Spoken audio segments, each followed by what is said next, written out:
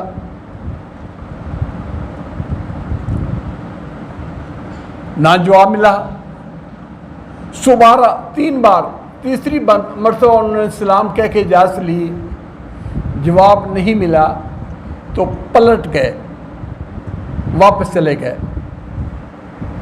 حضرت عمر رضی اللہ تعالیٰ عنہ جس کام میں مصروف تھے وہاں سے کچھ توجہ ہٹائی اور ساتھی کو یار دیکھو باہر موجود تھا، لگتا ہے ابو موسیٰ اشعری آئے تھے، دیکھو اس کو. وہ کیونکہ واپس جا چکے تھے، ساتھی گیا ان کو بلا کے لایا. ہم بھی واپس کیوں چلے گئے؟ آئے تھے واپس کیوں چلے گئے؟ ابو موسیٰ اشعری رضی اللہ تعالیٰ عنہ کہنے لگے اللہ کے نبی صلی اللہ علیہ وسلم کا یہی حکم ہے، یہ ہے ہماری جگہ۔ اللہ کے نبی صلی اللہ علیہ وسلم کی تعلیم اور آپ کا حکم یہی ہے کہ کسی کے پاس جاؤ 3 دفعہ اجازت طلب کرو، اجازت مل جائے تو فابیا، وگرنہ وہاں کھڑے ہو کے دروازہ پیٹی جانا، شور کیے جانا، بیل پر بیل بجائی جانا، یہ بسا اوقات ٹھیک نہیں ہے۔ عمر رضی اللہ تعالیٰ عنہ کہنے لگے عجیب بات کہ اللہ کے نبی صلی اللہ علیہ وسلم کا حکم ہے۔ ہاں جی، اللہ کے نبی صلی اللہ علیہ وسلم کا یہی ارشاد ہے۔ فرمانے لگے یا تو اپنی بات پر گواہ پیش کرو، نہیں تو وگرنہ کوڑے لگاؤں گا۔ اللہ کے نبی کی طرف بات منسوب کی ہے، مجھے پتہ نہیں، میں بھول گیا۔ حضرت ابو موسیٰ اشعری رضی اللہ تعالیٰ عنہ وہاں سے پریشان واپس نکلے۔ حضرت عمر ساتھیوں کہنے لگے بھئی اگر اس کو گواہ ملا تو یہ اگلی نماز میں مصلی کے قریب ہوگا، اور اگر اس کو گواہ نہ ملا تو یہ نظر نہیں آئے گا، کیونکہ حضرت عمر رضی اللہ تعالیٰ عنہ کا مزاج ایسی تھا کہ اگر گواہ نہ ملا تو سزا۔ وہ گئے انصار کی مجلس میں جہاں انصاری بیٹھے تھے، حضرت جابر رضی اللہ تعالیٰ عنہ، حضرت ابو سعید خدری رضی اللہ تعالیٰ عنہ، محمد بن مسلمہ اور صحابہ کرام بیٹھے تھے۔ پریشان گئے ان کے پاس، کہنے لگے یار کسی نے یہ حدیث سنی ہے کہ کسی قوم کے پاس جاؤ تو 3 دفعہ سلام کہو، اگر اجازت نہ ملے تو واپس پلٹ جاؤ۔ ساتھی ہنسنے لگے، یہ مسئلہ سب نے سنا ہوا ہے، یہ آپ بڑے پریشان ہو کے پوچھ رہے ہیں کہ تم میں سے کسی نے یہ حدیث سنی ہے؟ جابر کہنے لگے او بھائیو تم ہنس رہے ہو، وہ پریشان بیچارہ ہے، کوئی معاملہ ہے۔ پوچھا بات کیا ہوئی ہے؟ کہا میں اس طرح عمر کے پاس گیا ہوں تو یہ واقعہ پیش ہوا ہے، میں واپس چلا گیا ہوں، انہوں نے بلا لیا، اب کہا یا تو گواہ لاؤ وگرنہ درے لگیں گے۔ کہنے لگے یار یہ تو کوئی بات نہیں، ہم میں سے ہمارا ساتھی سب سے چھوٹا آدمی، عام آدمی، وہ جا کے گواہی دے دے گا، یہ مسئلہ تو سب نے سنا ہوا ہے، اللہ کے نبی سے یہ حدیث تو سب نے سنی ہوئی ہے۔ تو ایک روایت میں ابو سعید خدری ہے اور ایک روایت میں محمد بن مسلمہ، وہ اٹھ کے آئے، انہوں نے کہا چلو جی اگر سزا ملے گی تو سزا میں ہمیں بھی برابر کا شریک ہوگا، میں یہ بات میں جا کے گواہی دوں گا۔ آئے اور انہوں نے گواہی دی کہ اللہ کے نبی صلی اللہ علیہ وسلم نے یوں ہی فرمایا۔ حضرت عمر کہنے لگے اس بازار کے دھندے نے اور بازار کے امور، کیونکہ خلیفہ تھے اور اس کو سیدھا کرنے کے لیے کئی معاملات پیش آتے تھے، ان بازار کے معاملات نے مجھے اس جیسے چھوٹے مسئلے سے بھی غافل کر دیا۔ الہانی التصوف فی الاسواق، بازار کے کام کاج اور دھندے نے مجھے اس مسئلے سے بھی غافل کر دیا، مجھے یہ نہیں یاد رہا۔ اتنے میں حضرت بھائی جو جابر تھے وہ کہنے لگے یار عمر تو صحابہ رسول پر سختی اتنی کرتا ہے، ان کے لیے عذاب بنا ہوا ہے، یہ کیا ہوا کہ ابو موسیٰ اشعری جیسے بندے کو یہ کہنا یا تو اس کی گواہی پیش کرو وغیرہ کوڑے لگے ہیں؟ کہنے لگا یار نہیں، میں ان پر عذاب نہیں ہوں، ولیکن حدیث رسول اللہ، یہ اللہ کے نبی کی حدیث ہے، میں اس بارے میں سختی کرتا ہوں کہ ہر کسی کو اس بارے میں منہ کھولنے کی ضرورت نہ ہو، بغیر دلیل کے کوئی آدمی بات نہ کرے، اللہ کے نبی کی حدیث ہے، اس لیے میں نے تصدیق کرنا چاہیے کہ یہ بات واقعی اس طرح ہے یا نہیں، میں نے تصدیق چاہیے، تو اس کے لیے میرا انداز کہ میں نے کہا کہ یا تو گواہی پیش کرو وگرنہ درے، وگرنہ میں صحابہ رسول کے بارے میں کوئی عذاب کی بات یا سختی کی بات نہیں کرتا۔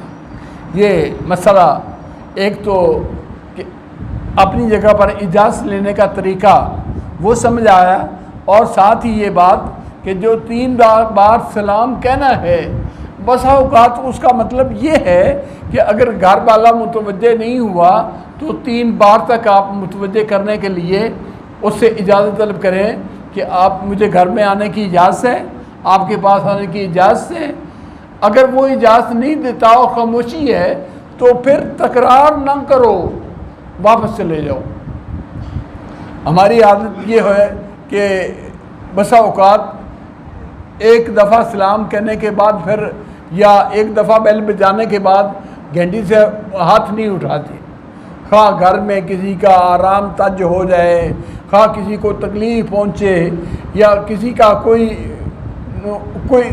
یا دکھ اور نفرت پیدا ہو، اس چیز کو ہم مد نظر نہیں رکھتے، جبکہ ہمیں پیارے پیغمبر صلی اللہ علیہ وسلم کے اسوے اور تعلیم مبارک سے یہ پتہ چلتا ہے کہ دوسروں کے آرام کا خیال اور دوسروں کے حقوق کا خیال یہ رکھنا بھی ہماری ذمہ داری ہے۔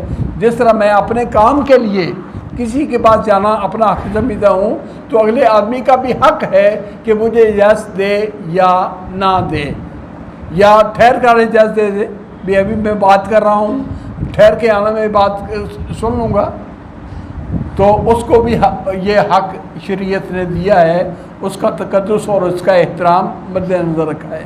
اللہ ہمیں نبی صلی اللہ علیہ وسلم کے اسوہ حسنہ کو اپنانے کی توفیق عطا فرمائے، اور آپ کا طریقہ اور اسوہ ہی ہمارے لیے دنیا آخرت میں فلاح اور عزت کا باعث ہے۔ وآخر دعوانا ان الحمد للہ رب العالمین۔